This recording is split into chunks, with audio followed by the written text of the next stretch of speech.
श्री विष्णु भगवान की जय। 24वां अध्याय। लोमश जी कहने लगे कि वह राजा पहले तो तामिश्र नामी नरक में गया, फिर अंध तामिश्र जहाँ पर अति दुखों को प्राप्त हुआ, फिर महारौरव, फिर कालसूत्र नामी महानरक में गया, फिर मूर्छा को प्राप्त हो गया, फिर मूर्छा से चेतना आने पर तापन और सन प्रतापन नाम के नरक में गया। अनेक दुखों को भोगता हुआ वह प्रताप नाम नरक में गया।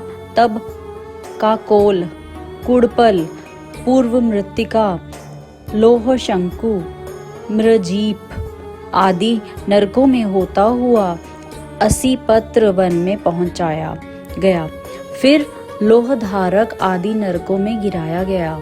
भगवान विष्णु के साथ द्वेष करने के कारण वह 21 युग तक भयंकर नरकों की यातना भोगता हुआ नरक से निकलकर हिमालय पर्वत पर बड़ा भारी पिशाच हुआ।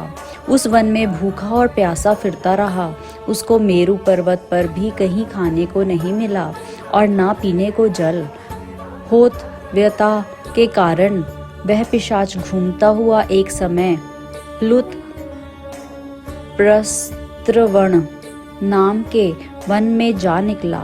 बहेड़े के वृक्ष के नीचे वह दुखी होकर हाय मैं मरा, हाय मैं मरा ऐसे जोर जोर से पुकारने लगा और कहने लगा, भूख से दुखी मेरे इस जन्म का कब अंत होगा।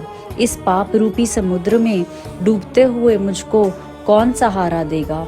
लोमश जी कहने लगे कि इस प्रकार वेद पाठ करते हुए देवद्युति ने उसके दुख भरे वचनों को सुना और वहां पर एक पिशाच को देखा, जिसकी लाल डरावनी आंखें, दुर्बल शरीर, काले काले ऊपर खड़े हुए बाल, चेहरा विकराल, काला शरीर, लंबी सी जीभ बाहर निकली हुई, लंबे होंठ, लंबी जांघें, लंबे लंबे पैर, सूखा चेहरा, गड्ढे जैसी आंखों वाले पिशाच को देखकर देवद्युति ने उससे पूछा कि तुम कौन हो और ऐसी करुणा से क्यों रोते हो।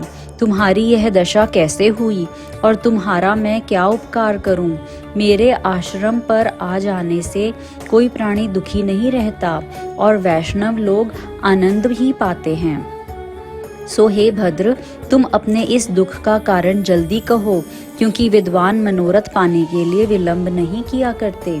ऐसे वचन सुनकर प्रेत रोना बंद करके विनीत भाव से कहने लगा कि हे द्विज, किसी बड़े पुण्य से मुझको आपके दर्शन हुए हैं। बिना पुण्य के साधुओं की संगति नहीं होती।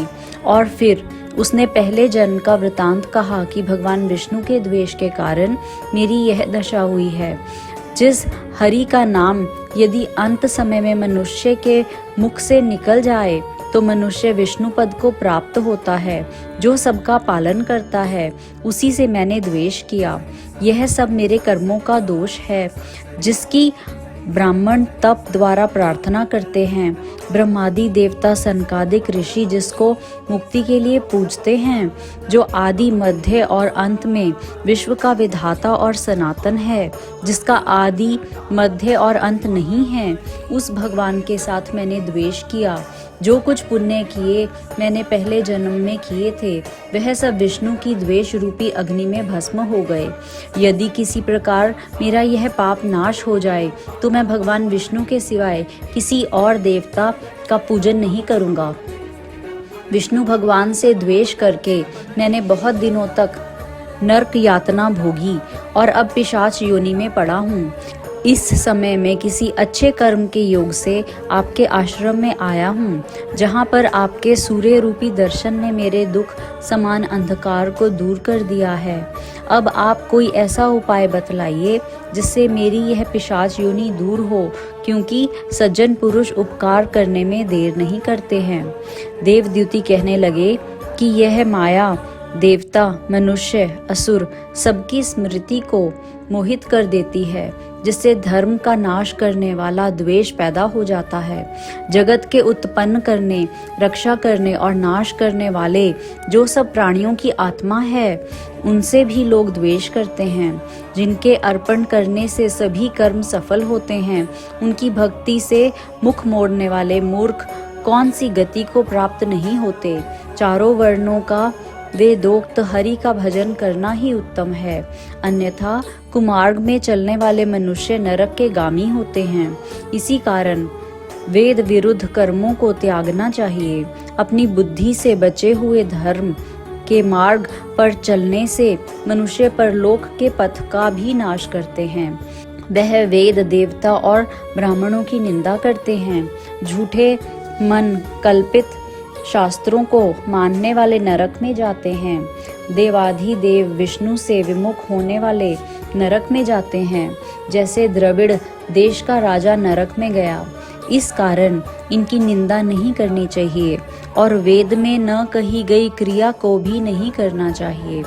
लोमश जी कहने लगे कि ऐसा कहने पर मुनि ने पिशाच को सुमार्ग बतलाया कि माघ मास में तुम प्रयाग में जाकर स्नान करो, उससे तुम्हारी यह पिशाच योनि समाप्त हो जाएगी।